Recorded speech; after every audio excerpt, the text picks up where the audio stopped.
Oui, bonjour. Je recrée une vidéo concernant le logiciel de partage de fichiers, donc FTP 2011, tout simplement pour vous expliquer concernant l'installation, l'utilisation ainsi que la mise à jour. Donc tout simplement déjà se procurer en me demandant le fichier d'installation, vous double-cliquez dessus, vous cliquez sur suivant, vous rentrez le premier mot de passe que je vous aurai communiqué.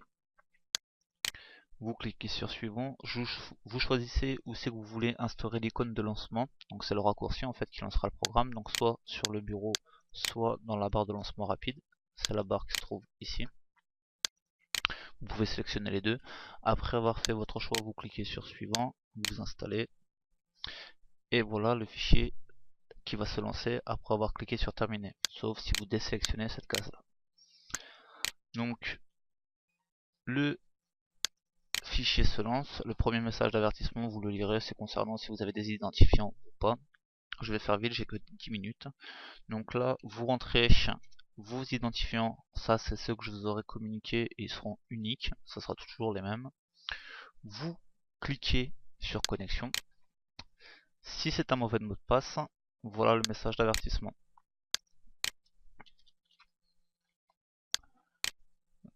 Là, ça veut dire que vous trompez toujours de mot de passe. Donc, vous tapez tout simplement les identifiants que je vous aurai communiqués.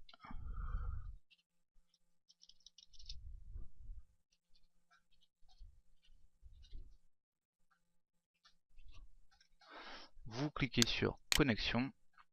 La barre se lance. Vous cliquez sur le message. Alors, donc un petit message vous avertissant qu'il faut penser à regarder au niveau des mises à jour qui se trouve ici. Donc concernant cette page là, vous arrivez sur mon site en fait. Donc je vous inviterai à y regarder ce qui s'y trouve.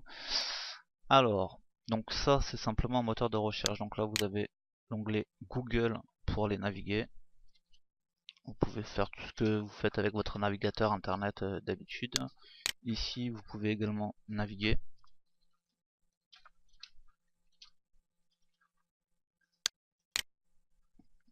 C'est le même principe. Donc un bouton précédent pour voir la page précédente et la page suivante. Donc vous avez le menu FTP. Donc ici pour télécharger des fichiers qui se trouvent sur mon disque dur pour le prendre sur le vôtre. Donc imaginons que vous voulez prendre un titre audio, vous cliquez sur audio, vous allez chercher le fichier qui vous intéresse.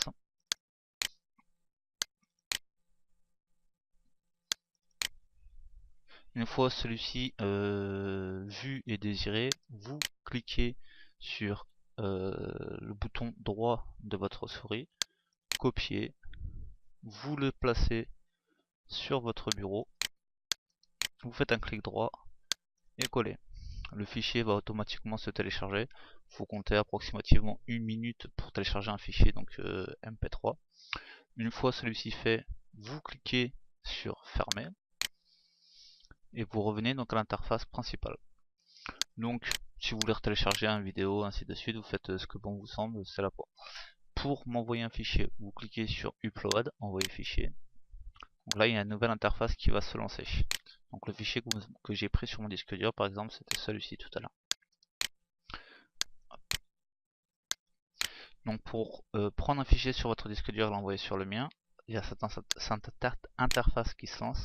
Vous cliquez sur parcourir. Vous allez chercher le fichier qui vous intéresse. Alors hop, hop.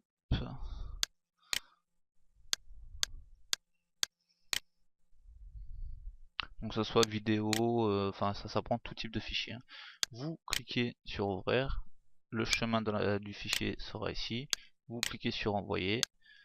Un message qui vous dit d'attendre jusqu'au prochain message d'avertissement qui est celui-ci pour dire que le fichier est bien parvenu. L'autre interface se remet en route. Donc ces deux boutons là on les a vus. Pour celui-ci c'est tout simplement donc mon site qu'on a vu à la base. Donc là il y a un mot de passe qui est configuré normalement pour ces slides, il ne se lance pas au démarrage comme ça. Enfin bref vous verrez.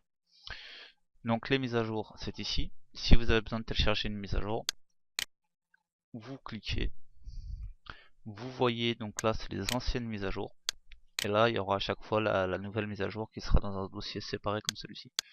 Vous allez dessus, c'est pareil, clic droit, copier, vous le mettez sur votre bureau, clic droit, coller, le fichier va se télécharger, vous fermez celui-ci, hop, donc c'est bon, il s'est mis. Vous cliquez sur quitter, donc c'est important de quitter le programme avant de faire la mise à jour, bien évidemment, étant donné que celui-ci est en train d'être utilisé. La mise à jour, c'est celle-ci. Donc on voit que le programme est fermé. Vous double-cliquez sur la mise à jour, c'est automatique.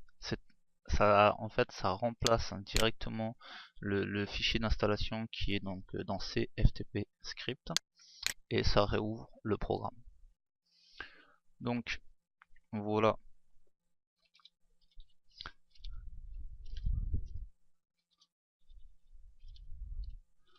la mise à jour qui s'est installée, on va aller voir ce que ça donne.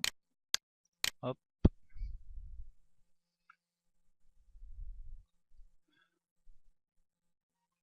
Donc toujours le petit pense-bête de penser aux mises à jour. Et voilà la mise à jour installée. On peut voir que ici il n'y a plus le bouton changer d'utilisateur, ça a été retiré. Donc là c'est la même chose. Et là à ce jour il y a eu juste le formulaire de contact qui a été rajouté. Si vous avez besoin de m'écrire, vous cliquez dessus. Cette petite fenêtre s'ouvre. Donc là il faudra taper votre adresse email.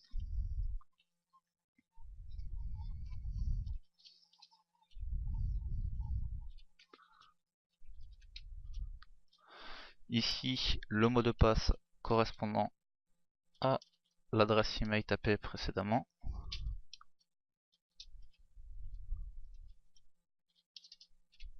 Voilà. Donc là c'est mon mail. Là le sujet, si vous voulez le changer ou rajouter quelque chose, vous le faites. Et ici votre texte. Une fois tout rédigé, vous cliquez sur envoyer.